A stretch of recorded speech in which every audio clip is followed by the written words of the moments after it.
பொன்னேரி அருகே தட பெரும்பாக்கம் பகுதியில் உள்ள ஓடை கால்வாய் ஆக்கிரமிப்பால் மழை காலங்களில் பொதுமக்கள் பாதிக்கப்படுவதாக கூறப்படுகிறது. மார்க்சிஸ்ட் கட்சியினர் இதுகுறித்து மெட்ராஸ் ஹைகோர்ட் உத்தரவுப்படி ஆக்கிரமிப்புகளை அகற்ற வேண்டும் என கோரி ஆர்ப்பாட்டத்தில் ஈடுபட்டனர். பொன்னேரி போலீசார் நடவடிக்கை எடுக்கப்படும் என தெரிவித்ததை அடுத்து போராட்டம் கலைக்கப்பட்டது. செய்தியாளர் ராஜா. தடுக்காத அரசு அதிகாரிகளை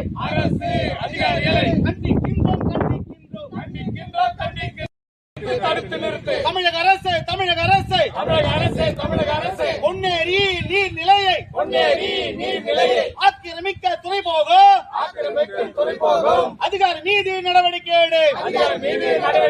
பொதுப்பணித்துறையை ஜேசிபியை கொண்டு வந்து போலித்தனம் செய்கின்ற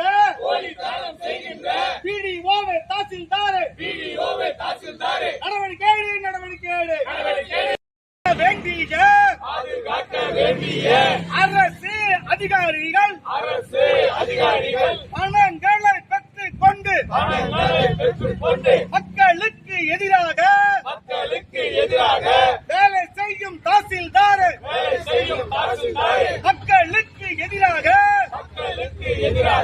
வேலை செய்யும் பிடிஓவை எங்கு சொன்னார் மார்க்சிஸ்ட் கட்சி மறியல் போராட்டம் நடத்தும் பாதுகாப்பு நாம கொடுத்த உத்தரவுப்படி அவர் வேலை செய்யறாரான்றத அதிகாரி பார்த்தா நாங்க செலவு பண்ணிருக்கோம். அவன் 10,000-15,000 வாங்கி அதிகாரி சம்பளமும் வாங்கின்னு. ஆமா சார், உங்களுக்கு போலீஸ் ஒரு பக்கம் இல்ல, எங்களுக்கு எவ்வளவு சிரமம் இருக்கு. எவ்வளவு பேர் திரட்டணும், நோட்டீஸ் போடணும். கொக்குமேட்ல ஏன் இந்த வேலை தடுப்பு போராட்டத்தை எடுத்தோம்னு சொன்னா, கோர்ட் உத்தரவை மதிக்காத அதிகாரிகள் மீது நடவடிக்கை எடுக்கணும். எந்த ஒரு தொழில்நுட்ப விஷயங்களை பார்க்காம அலுவலகத்தில் இருந்தே அனுமதி வழங்கக்கூடிய பொதுப்பணித்துறை அதிகாரியை கண்டிக்கின்ற வகையிலையும் இந்த நீர்நிலை பாதுகாக்கப்பட வேண்டும். பொதுமக்களுக்கு எந்த ஒரு மழை காலங்களில் மழைநீர் புகாமல் ஒரு பாதுகாப்பான வாழ்க்கை முறையை ஏற்படுத்துவதற்காக மார்க்சிஸ்ட் கம்யூனிஸ்ட் கட்சி சென்னை உயர்நீதிமன்றத்தில் வழக்கு தொடுத்து ஒரு தடை ஆணையை நாங்கள் வாங்கியிருக்கோம். இந்த தடை ஆணையை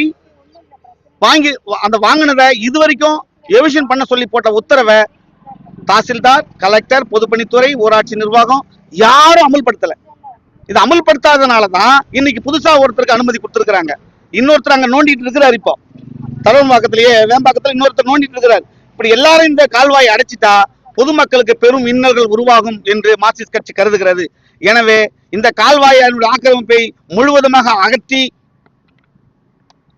சர்வே பண்ணி நீர் சரியாக வரும்படி இவர்கள் ஏற்பாடு செய்யணும்னு கேட்டுக்கிறோம். அப்படி செய்யாத பட்சத்தில் மார்க்சிஸ்ட் கட்சி பொன்னேரியில் அல்லது எங்கு இந்த ஆக்கிரமிப்பு இருக்கிறதோ அங்கே நாங்கள் சாலை மறியலும் பண்ண தயாரா இருக்கிறோம் தெரிவிச்சுக்கிறோம். இது என்ன கால்வாய்?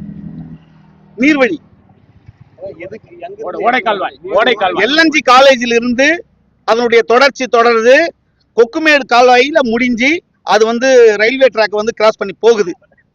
இதை தடுக்கிற நோக்கத்தோடு தான் எல்லாரும் ஆக்கிரமிப்பு பண்ணிட்டு இருக்கிறாங்க. இதை நாங்க இந்த கால்வாயினுடைய ஒட்டுமொத்த பிரத்தை அகலப்படுத்தி சீர்படுத்துற வரைக்கும் மார்க்சிஸ்ட் கட்சி தொடர்ந்து போராடும் என்பதை தெரிவிச்சுக்கிறோம். சேகர்.